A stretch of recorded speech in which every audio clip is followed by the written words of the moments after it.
I'm old enough to remember all the discussion about JFK and saying that we're going to go to the moon, and people didn't laugh when he said it. Everyone felt inspired. Why are people laughing at your moon idea?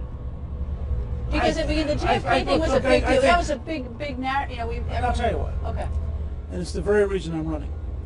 We've gone through a period of decay as a country where we lack self-confidence, we lack a romantic vision of being an American, we lack connection with American exceptionalism. We know we have a national elite which wants to manage the decay. They don't want to go through the process of change. And so when somebody comes along, we doubled the National Institutes of Health while balancing the budget. We know how to do these things. And if you actually look at my speech in Cocoa Beach to people from the Space Coast, it's a very sophisticated outline of a very bold new approach which largely relies on private sector dollars. Is it any bolder in what you seek to achieve in your thoughts than what JFK thought in 1961, May of 61? No, it is in fact the speech that I wish Richard Nixon had given in 1969. Because I wrote a book called Window of Opportunity. I actually talked to young scientists at NASA and developed this model. So we had a momentum of excitement in the Apollo program that was moving us forward. It was attracting young people into science and math, engineering, technology. We had a rhythm, and then we bureaucratized the whole thing, and it became boring. Because I think I assume you've seen this breaking news came out of nowhere for us. Fox News and the media's had a little bit of a field day with it. Sure, and it's perfect. I'm perfectly happy to have this argument. It's very simple. Are you comfortable if the Chinese now become the dominant country in space? And are you comfortable if the Chinese end up colonizing the moon? Because the Chinese have announced publicly a plan to get to the moon before we do. What do you want at the moon? Huh? What do you want from the moon? Well, first of all, the moon has a tremendous amount of water. Water is a very useful thing to have if you want to go to Mars, because water is a terrific shield from radiation.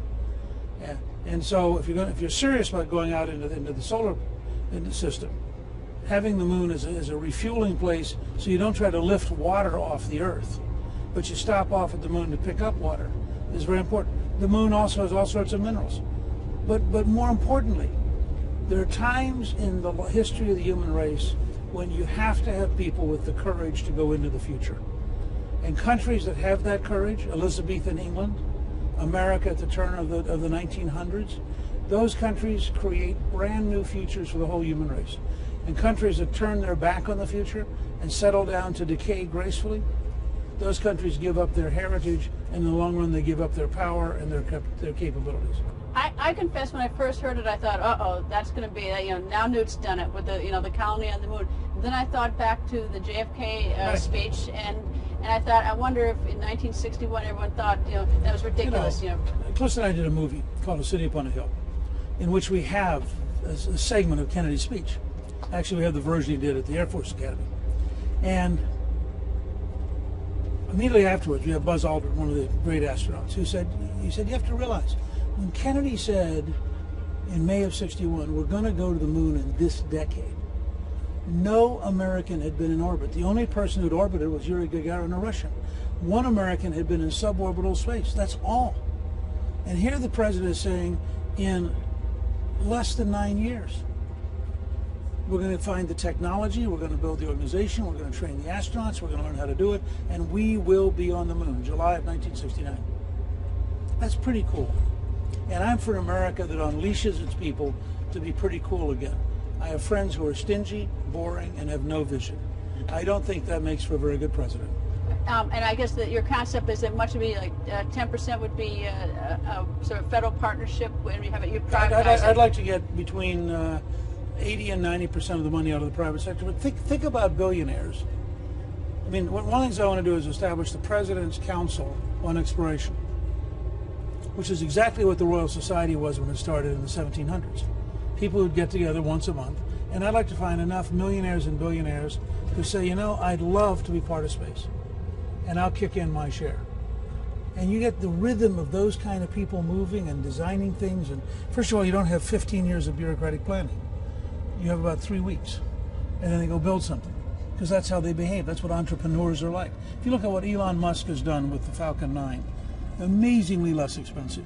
You look at the experiment that's underway between the founder of British Virgin and a great American innovator where they're going to try to find a very low-cost way, build an entire new airplane to find a very low-cost way to take tourists into space.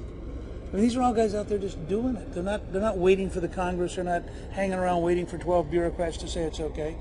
If we made that rhythm and pattern our goal, we'd have in 5 or 6 years the most dynamic space industry you could imagine.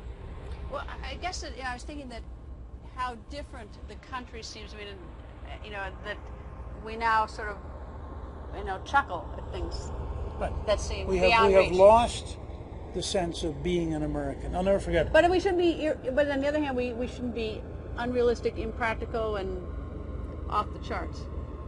Well, Ronald Reagan gave a speech on the Strategic Defense Initiative, and it helped break the Soviet Empire. It was unrealistic, impractical, and off the charts. Okay, you got me on that one. Okay, I'm just saying, I'll never forget in his inaugural address, he says something like, we have every right to dream heroic dreams. After all, we are Americans. That's what I intend to recreate.